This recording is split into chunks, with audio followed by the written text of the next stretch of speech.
अस्सलाम वालेकुम व्यूअर्स, आप देख रहे हैं उर्दू एचडी।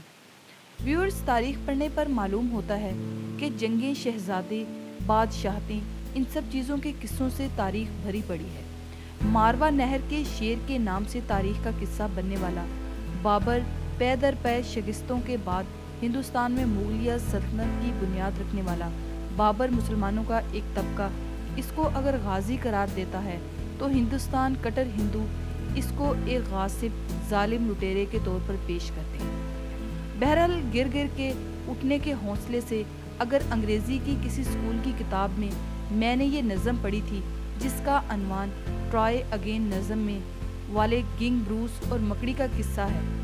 किसी कैद खाने में कैद किंग ब्रूस एक मकड़ी पर गौर करता है कि वो बार बार गिरती और फिर अपने मकसद के हसूल के लिए निकल खड़ी होती। आखिरकार किंग ब्रूस ने देखा वो मकड़ी अपने मकसद में कामयाब हो गई।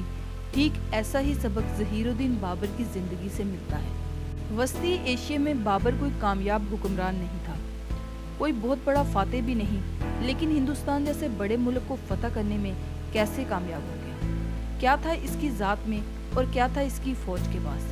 यही आज हम अपने व्यूअर्स, ख़ासकर उन व्यूअर्स के लिए जो ज़िंदगी में नाकामियों से सीखने और फिर कुछ करने पर यकीन रखते हैं।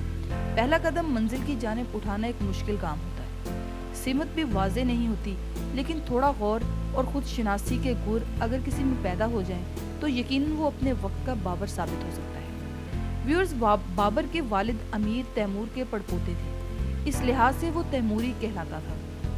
जबकि माँ का नस्ब चंगेज़ खान से जा मिलता था। बाबर 12 बरस का ही था जब वालिद उमर शेख मिर्ज़ा का इंतकाल हो गया और फरगाना की हुकूमत की जिम्मेदारी बाबर के कंधों पर आ गई। फरगाना की रियासत के इर्द गिर्द बाबर के ख़ानदान के लोग ही सल्तनत थी, लेकिन बाबर बहुत अरसे इस मिरास की हिफाजत नहीं कर सका। कुछ अरसे ताशकंद का रुख किया। व्यूअर्स, खुद नोश स्वाने उम्री में बाबर लिखता है, ताशकंद में मैं जितना वक्त रहा तंग दस्ती मुसीबत उठाई।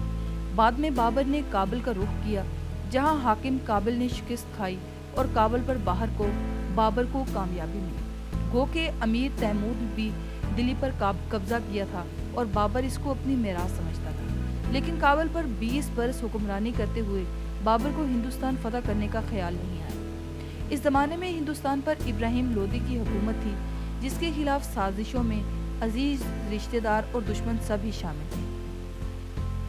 पंजाब के हाकिम दौलत खान लोदी, इब्राहिम लोदी के चचा आलिम खान, मेवाड़ के हाकिम राणा सांगा ने खुद खत लिख कर बाबर को हिंदुस्तान पर हमले के लिए बुलावा भेजा।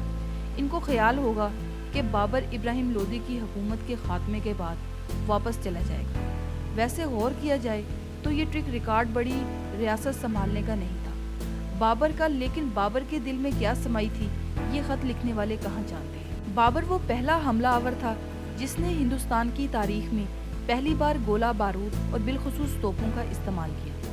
तोपखाने के बारे में बाबर के अपने अल्फाज ये हैं, तोपखाना सल्तनत के ताले और चाबी हैं। अगर अल्फाज पर गौर किया जाए तो ताले से मुराद दिफा में तोपों की अहमियत को तस्लीम करना, और अगर हमले की बात तो भी तोपखाना अहम तरीन गोया एक चाबी। 1526 में पानीपत की पहली जंग लड़ी गई। तोपखाने ने इब्राहिम लोदी के खिलाफ जंग में एक अहम किरदार अदा किया। इसी तरह बंदूक का इस्तेमाल पहली बार बरे-सगीर की तारीख में हुआ। पानीपत की जंग को मशहूर मौरिख पॉल के डेविस पानीपत पहली जंग को दुनिया की 100 तारीखी जंगों में शुमार करते हैं। 8 गुना बड़ी इब्राहिम लोदी की फौज ज़हीरुद्दीन बाबर के हाथों शिकस्त एक गैर मामूली वाक़या था। जंग में इब्राहिम लोदी को न सिर्फ शिकस्त हुई बल्कि वो मारा भी गया। लेकिन बाबर इस जंग के बाद बाबर और उसकी अफवाज को एक और दुश्मन का सामना था। व्यूअर्स, राणा सांगा इन्हीं शख्सियात में शामिल थे जिन्होंने खत लिखकर बुलवाया था बाबर को। लेकिन जब इन्हें मालूम हुआ कि बाबर की निगाह सिर्फ फतह तक नहीं बल्कि वो हिंदुस्तान में हुक्मरानी की नीयत से मुतहरिक हो गया, तो खैर सगाली दुश्मनी में तब्दील हो गई। राणा सांगा के साथ जंग में एक वक्त ऐसा भी आया जब बाबर ने देखा इस जंग को जीतने का कोई इम्कान नहीं, तो इसने अपनी फौज के सामने एक जबरदस्त तकरीर की। व्यूअर्स, फौज पर इस तकरीर का असर हुआ और राणा सांगा मैदान जंग से फरार हो गए। खैर, इस जंग के बाद भी बाबर को हिंदुस्तान की गद्दी आराम से नहीं मिली।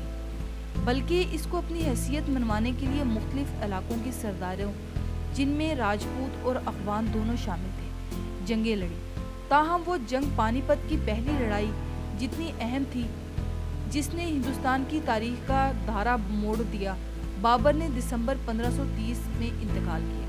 ویورز، آج کی ویڈیو بس یہیں تک تھی۔ امید ہے آپ کو ہماری آج کی ویڈیو پسند آئی ہوگی۔ ویڈیو کو لائک اور شیئر کریں اور چینل کو سبسکرائب کریں۔ اپنی رائے کا اظہار کامنٹ سیکشن میں کرتے رہیں۔